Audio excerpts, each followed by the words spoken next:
एक बार की बात है, एक हरे भरे शांत जंगल के किनारे एक पुराना विशाल पीपल का पेड़ था।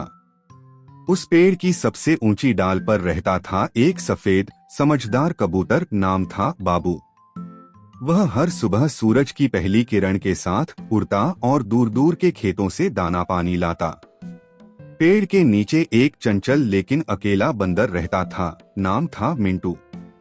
मिंटू पूरे दिन कूदता फांदता रहता, लेकिन उसके पास कोई दोस्त नहीं था।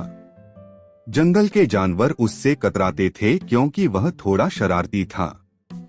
एक दिन बाबू कबूतर ने मिंटू से पूछा, तू दिन भर अकेला क्यों रहता है? मिंटू ने सिर झुकाकर कहा, सबको लगता है मैं बहुत शरारती हूँ, लेकिन मुझे तो बस दोस्त चाहिए। बाबू मुस्कुराया, अगर तू चाहे तो मैं तेरा दोस्त बन सकता हूँ। उस दिन से दोनों अच्छे दोस्त बन गए। बाबू रोज मिंटू के लिए फल लाता और मिंटू उसके लिए नीचे पत्तों से आरामदायक घोंसला सजाता। पर जंगल में सब कुछ इतना शांत कब तक रहता?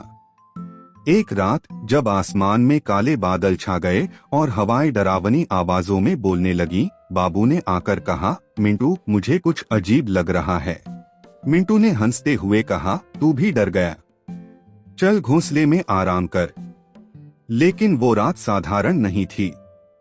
आधी रात को तेज आंधी चली, बिजली कड़की और अचानक जंगल के बीच से एक अजीब आवाज आई।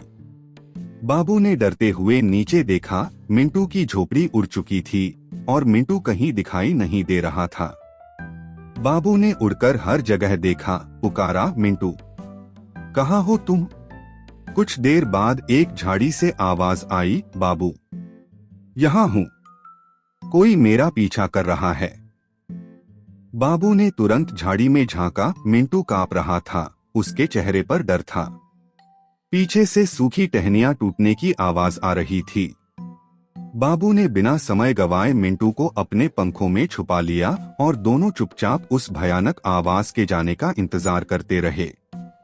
सुबह की पहली किरण के साथ डरावनी रात का अंत हुआ, लेकिन अब मिंटू की आंखों में आंसू थे। उसने कहा, बाबू अगर तू न होता तो मैं अकेला। डर के मारे वो बोल नहीं पाया। बाबू ने प्यार से कहा, सच्चे दोस्त वही होते हैं जो डर में साथ खड़े हों। अगले कुछ दिनों में मिंटू ने बाबू के साथ मिलकर एक नई मजबूत झोपड़ी बनाई और इस बार उसके पास सिर्फ दीवारें नहीं बल्कि दोस्ती की नींव थी। जंगल में अब जब भी कोई अकेला महसूस करता तो बाबू और मिंटू की दोस्ती को देख प्रेरणा लेता। सीख है, मुसीबत में जो तुम्हारे साथ खड़ा रहे वही असली दोस्त होता है और सच्ची दोस्ती में डर भी हार जाता है।